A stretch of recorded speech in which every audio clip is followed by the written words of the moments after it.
President Trump announces major U.S. airstrikes against Houthi rebels in Yemen. Good afternoon. I'm John Scott, and this is the Fox Report.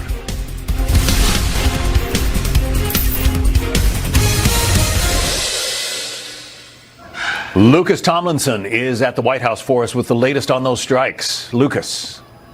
John, these are the most significant airstrikes since President Trump returned to the White House, and the first time U.S. jets have struck these Iranian-backed Houthi rebels in Yemen since President Trump returned to the White House. U.S. officials say F-18 Super Hornets from the flight deck of the USS Harry S. Truman were the vanguard of the strikes, along with Air Force fighter jets and drones. President Trump announcing the strikes just a few minutes ago on his Truth Social, saying, quote, today I have ordered the United States military to launch decisive and powerful military action against the Houthi terrorists in Yemen. They have waged an unrelenting campaign of piracy, violence, and terrorism against American and other ships, aircraft, and drones. Joe Biden's response was pathetically weak, so the unrestrained Houthis just kept going. And John, recalls just days after taking office, one of President Trump's first executive orders was redesignating the Houthis a foreign terrorist organization after the Biden administration removed them. The State Department made it official earlier this month, marking Houthi leaders ripe for assassination. The targets in today's strikes include air defense systems and missile and drone factories, and also include a strike against one of the Houthis' top missile officers. The Houthis are backed by Iran. Many consider them modern-day Barbary pirates. Since the October 7th massacre, they have launched over 100 attacks against commercial shipping. U.S. warships also came into the crosshairs of the Houthis dozens of times in recent years. The Houthis launched anti-ship ballistic missiles and crewed drones at the American warships. None were successful and all were shot down. And just a few days ago, Houthis leader said attacks would resume against shipping in the Red Sea, and including Israeli ships. Now, General Kurilla, the head of U.S. forces in the Middle East, has been itching to launch these strikes to reopen those vital shipping lanes and destroy Iran's proxy force in Yemen. Kurilla ordered Truman, the U.S. Navy aircraft carrier, back to the Red Sea late last month to be prepared to launch these strikes, and those Super Hornets, as you can see there. Last month, the Houthis launched surface-to-air missiles at an Air Force F-16 orbiting overhead, as well as an American Reaper drone. And John, it's not just in Yemen where U.S. forces have been engaged. Last night, President Trump announced the #2 leader in ISIS had been killed in an American drone strike. We have some video footage, as you can see there. That happened in western Iraq yesterday. And John, these airstrikes against the Iranian-backed Houthi rebels were meant to send a message to Tehran as well, to stop their support for the Houthi rebels. Of course, that's where these missiles and drones that the Houthis fire at commercial ships and U.S. warships come from. I'll also read a little more from President Trump's lengthy statement on Truth Social. He had a message to the Houthis. It says, quote, "Your time is up and your attacks must stop starting today. If they don't, hell will rain down upon you like never before. And to Iran, support for the Houthi terrorists must end immediately." And President Trump said he won't be nice about it, John. You're a Navy veteran, Lucas. I know that during the Biden administration, the Navy said it was basically more engaged in seaborne operations than at any time since, I think, World War II. Do I have that right? And is this That's correct, kind of intended to put an end to that kind of thing on the part of the Houthis? That's right, John. Multiple times U.S. warships came under ballistic missile attack in the Red Sea and off the coast of Yemen in the Gulf of Aden. And just for context, that has never happened in world history. Ballistic missiles have never been launched at U.S. warships before.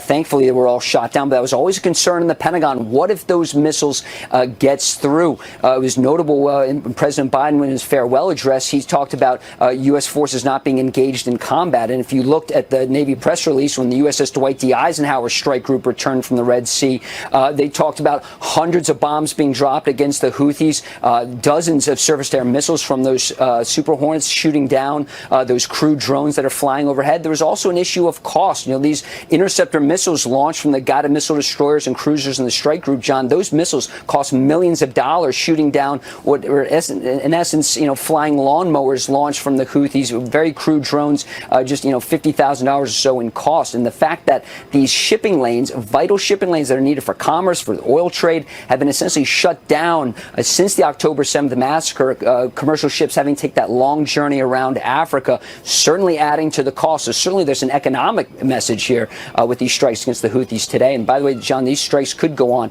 for a number of days. That's not immediately clear. Right, because I read that one of the goals is to target their weapons storage facilities, which are reportedly deep underground. So they're going to be using those bunker busters and probably repeatedly to try to get to those warehouses that are essentially buried.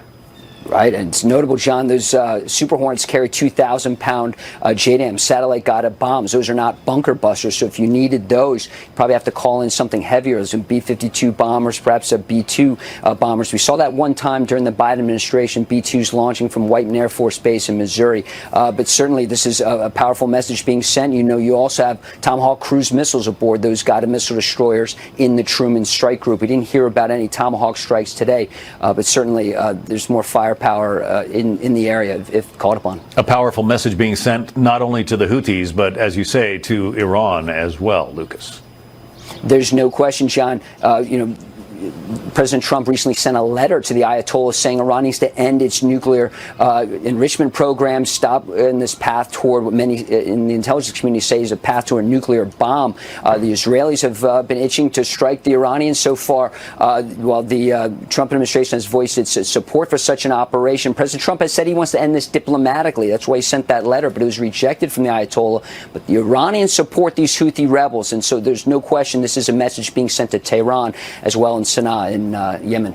All right, Lucas Tomlinson at the White House. If you get more information on these attacks against the Houthis in Yemen, get back to us. Thanks, Lucas. Will do, John.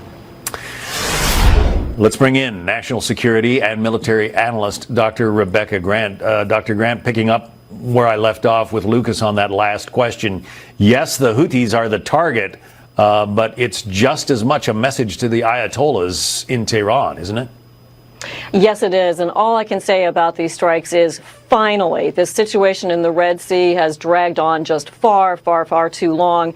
What I'm hoping is that we'll see a really consistent and sustained campaign against the main targets that the Houthis are using to attack shipping. And that should include everything from weapon storage to command and control and radar sites. And because Iran supplies and supports the Houthis, of course, backed by China, who has recently sent a ship with missile propellant ingredients over to Iran, so Iran will get this message as well. And great work here by the Harry S. Truman, Carrier Air Wing 1, and of course there'll be some land-based U.S. Air Force fighters participating too. It's great to see our joint forces in action. General Kirill is doing the right thing. Why did we tolerate this? I mean, as I mentioned with Lucas, the U.S. Navy was in the most sustained combat campaign since World War II under the previous administration. Why did we put up with it? That's right. They played zone defense and did a tremendous job knocking down drones, missiles, taking out unmanned surface vessels. And, John, we used a rotation of the end, 5 different aircraft carriers, starting with the Gerald Ford right after the October 7th attacks and coming up now to the Harry S. Truman. We've had an aircraft carrier in that region consistently since then.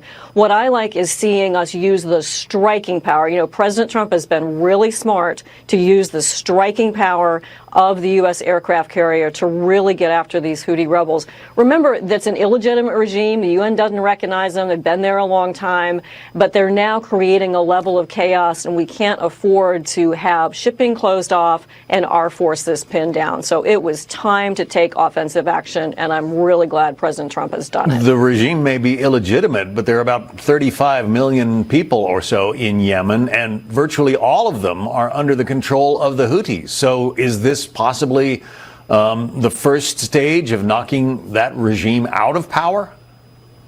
Interesting question. I don't know if regime change is the goal here. I think we really want to see them take out military capability. That will be the primary job. I would not be surprised to see these strikes go on for a little bit. And then, again, this has really got to send that message to Iran to stop supplying. We want to take out the weapon storage areas, the radar sites. And Iran has a ship there that they use to help the Houthis target maritime traffic. We need to end all of that. And so I hope the Ayatollah is really going to reconsider his military support down there, and that we use our U.S. military forces in a way that makes a very strong statement that we're done. We're done with these attacks against international shipping. This cannot go on, no matter how much Yemeni Houthi military capability we have to blow up. Yeah, the Houthis are already saying that 9 civilians have been killed in these attacks, 9 injured. That, according to the health ministry that the Houthis run. In a situation like this, you probably cannot avoid civilian casualties, but given the level of bombardment that is apparently underway, I'm surprised if that number is real, and we don't absolutely have a way to verify that, but I'm surprised there aren't more. Avoiding civilian casualties is a big requirement. This is part of the reason for striking at night. And remember, every target selected goes through a collateral damage evaluation, particularly if it's a building that's close in among some civilian facilities. But the vast majority of these things are straight up legitimate military targets, active radar sites, active missile launch sites, et cetera. And I know that our planners in Central Command are being extremely careful to target military targets. That's what they want to hit. They don't want to waste ordnance either. We don't want to see collateral damage. They want to get after their target objectives and get that task done. President Trump liked to point to the fact that during his first term there were no wars launched, but is this tantamount to launching a war against the Houthis? Reminds me more of President Trump's first term campaign against ISIS, when in a pretty short amount of time he wiped out the rest of that caliphate. I think it would be great for the Houthis to meet the same fate of being militarily taken apart as a viable military operation. They're doing absolutely no good. They are terrorists, they are pirates, they are affecting world shipping, and they've launched strikes against Israel. And what a mistake they made to pop back up, trying to influence events in Gaza yet again. Now they're going to feel the full weight of U.S. military power with the aircraft carriers, our fighters. B-2 bomber wouldn't surprise me as well, and that's due to President Trump. You know, the new sheriff in town, we are doing a new policy, and this is it for the Houthis. I kind of wonder if they're the equivalent of the last man standing. I mean, Iran has its proxy armies, Hezbollah and Hamas. Those have been decimated by the Israelis. Now they've got the Houthis are sort of the last big force left, aren't they? And you know, is Iran about to see a triumvirate of defeats, I guess, among its proxy forces? An excellent point. And as much as Hamas and Hezbollah have been decimated, I'd like to see the Houthi armament capability go down. Yes, I think we are looking at getting after one of the last big operational legs of Iran's terror mechanism. They really support so many terrorists around the world, always, of course, backed up by China, who buys 90% of Iran's oil and keeps Iran financially in the game. Dr. Rebecca Grant, thank you for your expertise. We'll talk to you again. Thank you.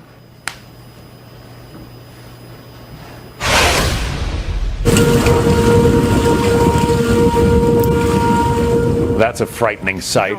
Deadly storms tearing across the south at this hour after killing at least 17 people in the plains overnight.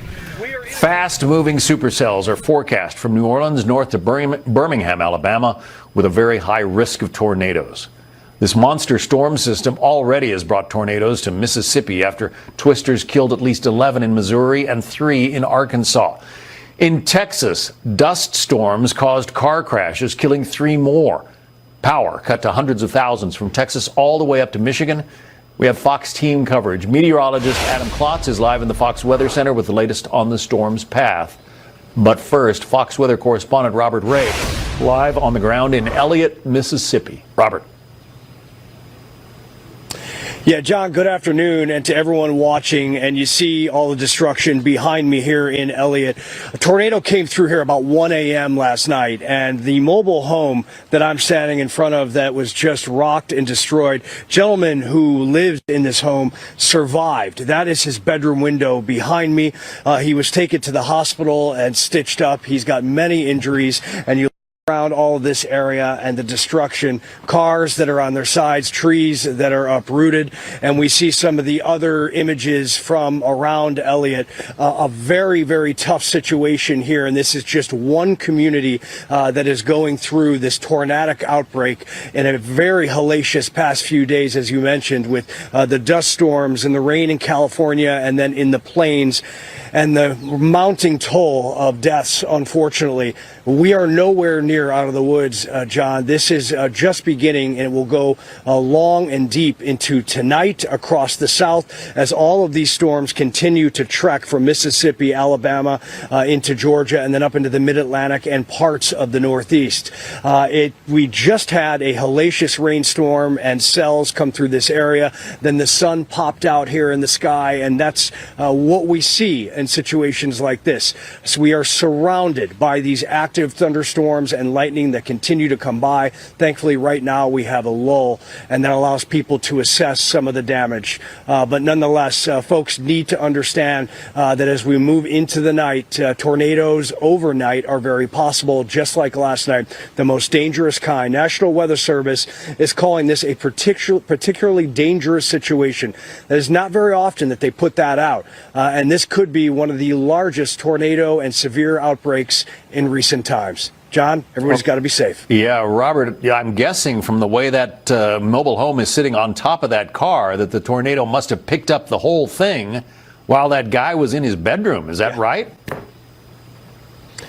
That's exactly correct. As he described to us this morning while we were talking to him live on Fox Weather, he said that there was a warm air mass that came in. The windows blew out. The trailer went up in the air, turned on its side, and the explosions of sound around here, he said, were deafening. His hands are cut up, his arm, he's already had stitches, and unfortunately there are other people in this surrounding area that are in critical condition in a hospital in Jackson as I talk right now. We have to pray for them and hope that the outcome will be okay. Terrible cost, but he's lucky to be alive anyway. Robert Ray.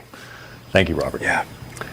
For the latest on the path of this storm, let's go to meteorologist Adam Klotz live in the Fox Weather Center. I call it a storm, but it's really a bunch of storms, isn't it, Adam? Yeah, it's massive. I mean, we've talked about some of the blizzards up in the northern plains, which I won't really get to right now, but it's all part of that entire system. So it's huge.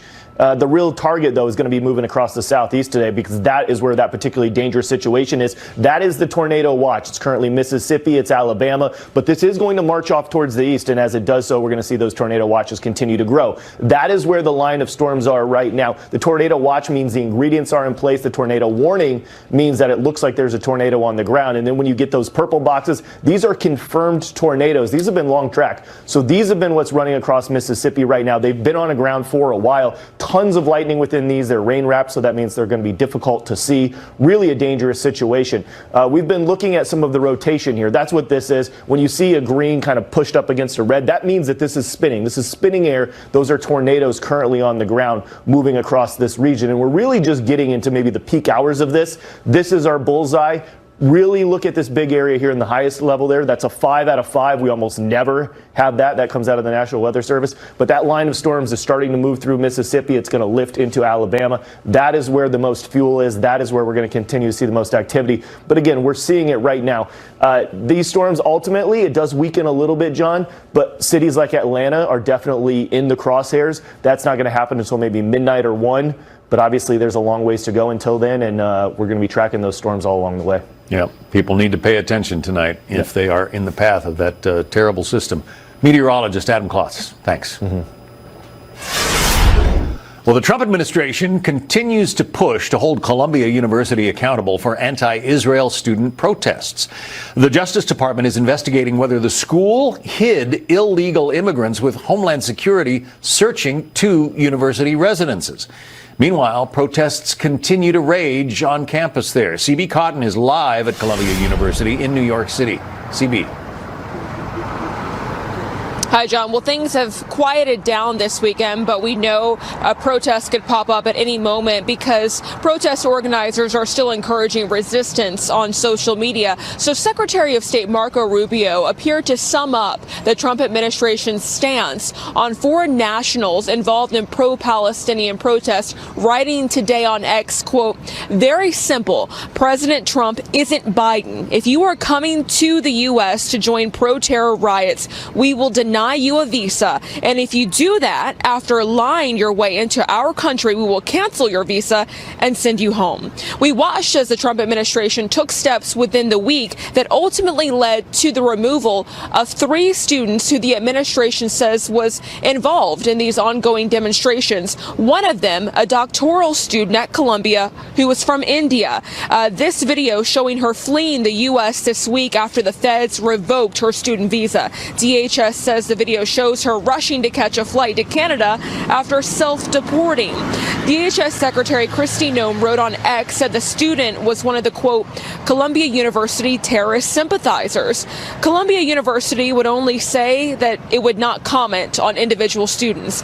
Another student, a Palestinian from the West Bank, was taken into custody by immigration agents this week, according to DHS, which says this student overstayed her student visa, and the agency also says she was arrested during campus protests at Columbia last April. Columbia, though, says it has no record of her being a student. And then we all remember Mahmoud Khalil, a green card holder who was arrested last weekend. The State Department is looking to revoke his green card under a rarely used provision of the Immigration and Nationality Act. Khalil was publicly involved in student protest negotiations last year, and the White House alleges he harassed Jewish students and handed out pro-Hamas propaganda. Khalil's attorneys are now suing the Trump administration, alleging Khalil's rights were violated. But Border Czar Tom Homan says it's a privilege, not a right, to be in this country. With that privilege comes certain rules. You can't violate law. You can't go out and call for the annihilation of Israel and take over a college campus and take over a college building and destroy government property. So Khalil remains at a federal immigration detention facility in Louisiana. He has a hearing on March 27th. John. And he is generating all kinds of support there at Columbia and other places, CP. John, most definitely. Yesterday, we saw a protest of about 200 people here outside Columbia's main gates, people calling for him to be released. And then on Thursday, we know people also rallied inside Trump Tower here in Manhattan. CB Cotton, thanks. And we'll be right back.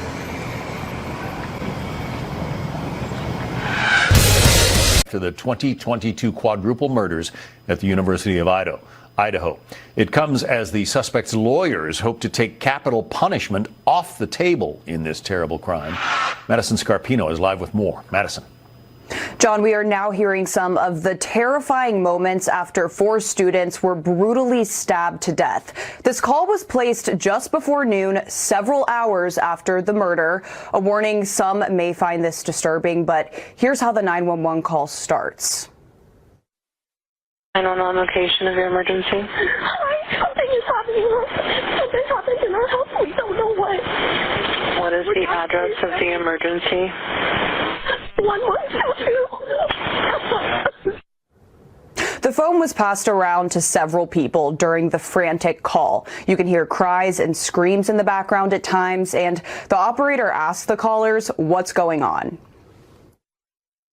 One of the roommates has passed out, and she was drunk last night, and she not wake me up. Okay. Oh, and they saw some man in their house last night. Yeah.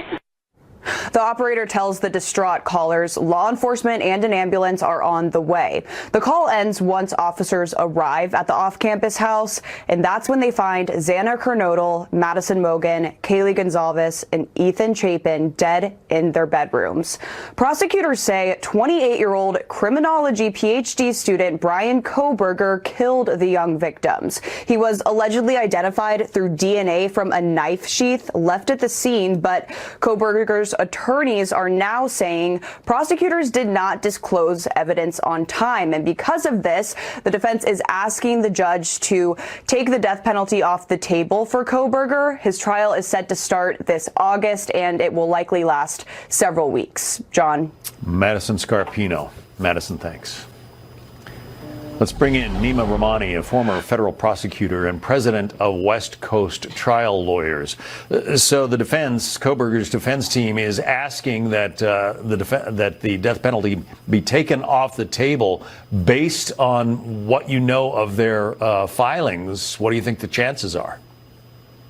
John, I think the chances are slim, but this is what death penalty lawyers try to do. They try to save their client's life. And we recently saw in another very high-profile Idaho murder case where Lori Vallow, the doomsday cult mom, the death penalty was removed in that case because the prosecution didn't turn over evidence. So what the defense in the Koberger case is trying to do is file every motion. They're taking a kitchen sink approach because they're not just looking at the trial court and the jurors. They're looking at the mandatory state and federal appeals that follow every death penalty case because their singular goal is to keep Bryan Koberger off death row. You think they're grasping at straws here, or they have a case? I do believe they're grasping at straws. You know, there is the single source DNA that puts Koberger at the scene. His cell phone appears to travel from Washington State, where he lived, to Idaho, where the murders happened. And of course, the white Hyundai Elantra that really broke this case. So there's a lot of evidence here that points to Bryan Koberger. And what the defense is trying to do is, again, take that kitchen sink approach, throw everything out there. Maybe an appellate judge down the road will say, you know what, the trial judge made a mistake, and for that reason, we're going to spare Koberger's life. You know, when this case first broke, it was more than a month, I think, that before any arrests were made. And people, especially in Idaho, in that community, were saying, what's going on? How come police haven't made an arrest? This is bungled police work. But it turns out they were, they had their eye on Koberger all this time, and were sort of, trying to do everything they could to make sure that they had an ironclad case against him. It would seem pretty tough for the defense to pick that case apart now. It is very tough. And like you said, John, it did take approximately a month, and one of the most gruesome murders in Idaho state history. And as a former prosecutor, you would expect there to be a lot more evidence linking the crime scene to Koberger, but he is one of the most careful criminal defendants I've ever covered in my more than 2 decades of doing this. He is a criminology PhD student. He would wear gloves everywhere he went. He would discard his trash in plastic bags and other folks' trash. And it was only through his father's DNA that they were able to do an IgG analysis and link that DNA on the knife sheath back to Koberger.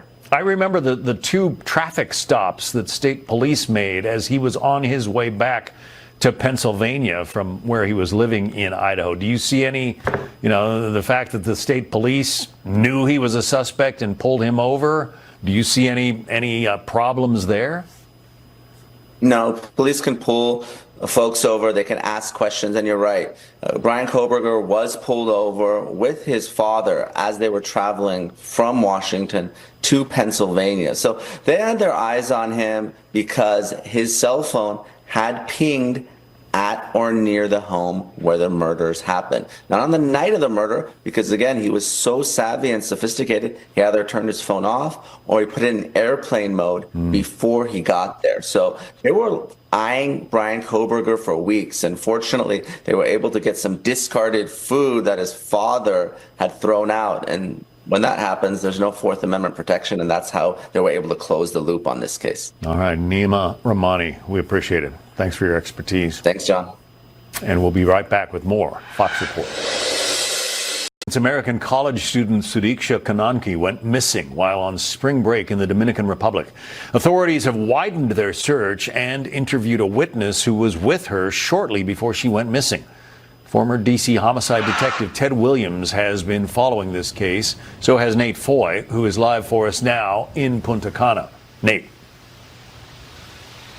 Hey, John. So the search continues. Today we've seen helicopters in the air, Dominican Armed Forces here on the beach, and search teams in the water as we are learning more about the man last seen with Sudiksha Kanaki, who is now identified as Joshua Reeby of Iowa. Now, thanks to our colleague Brian Yanis, we were able to obtain the transcript from an interview that he gave Dominican authorities on Wednesday, and he details meeting Kanaki at the Rio Republica Resort, which is just down the beach from where we are right now. And in that nearly 4-hour interview, he talks about how they went swimming in the ocean after drinking at the hotel bar. He said they were kissing in the water when a big wave hit them and brought them out to sea. He says he tried rescuing her. He brought her back to knee-deep water. He asked if she was okay and told investigators, quote, "I didn't hear her response because I vomiting all the seawater I had swallowed. After vomiting, I looked around and didn't see anyone. I thought she had grabbed her things and left." Now, Reeby refused to answer 8 questions from Dominican authorities based on the advice of his lawyers. His parents say he's fully cooperating with the investigation and that he's been irregularly detained and questioned without a lawyer present. Meanwhile, the search for Kanaki continues with 300 agents in the water and on land. And in this new video, you see they're using drones with artificial intelligence to detect objects in the water. Now, Dominican authorities are considering all possibilities. I mentioned how Reeby's parents say that he's been questioned without a lawyer present. We know that the Loudoun County Sheriff's Office detectives who were here in the Dominican Republic but have since gone back to the United States interviewed him as well on Thursday. His father and lawyer were present for that round of questioning. We'll send it back to you, John. All right, Nate Foy. Nate, thanks.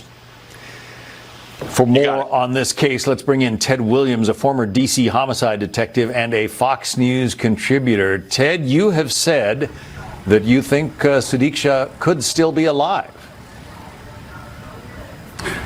John, I have said that I think that Sudiksha could very well be alive. Well, the authorities here, I think, rushed to judgment at the beginning of this investigation where they said that she accidentally drowned. And there was nothing to actually show that she, quote unquote, accidentally drowned. So they've had to walk that back, the authorities here. Now they've widened the investigation. They've got Interpol involved in the investigation. And they're also at this stage looking to see if there's foul play. It sounds like it was a horrible night to be on vacation in the Dominican Republic. The resort, this 5-star resort where she was staying, was out of power for 25 hours. At least 70% of it. They say 70% of it was returned, but the entire resort, parts of the resort, were out of power for 25 hours. People couldn't stay in their rooms because they said it was hot. So people like Sudiksha go out on the beach. It just sounds like a recipe for disaster. At that time of the morning, with the tide coming in and out here, absolutely it was a recipe for disaster as far as I can see. I think right now they're going to have to look at Reeby, and they're going to have to try to clarify some of the questions that he has not answered. Specifically one, that once he came out of the water, once he was unconscious, once he, for 3 hours, sat into a chair before he went back to his room, one of my big questions is, did he talk to anybody? And yes, you can see one of the questions that the authorities had for him was, Reeby,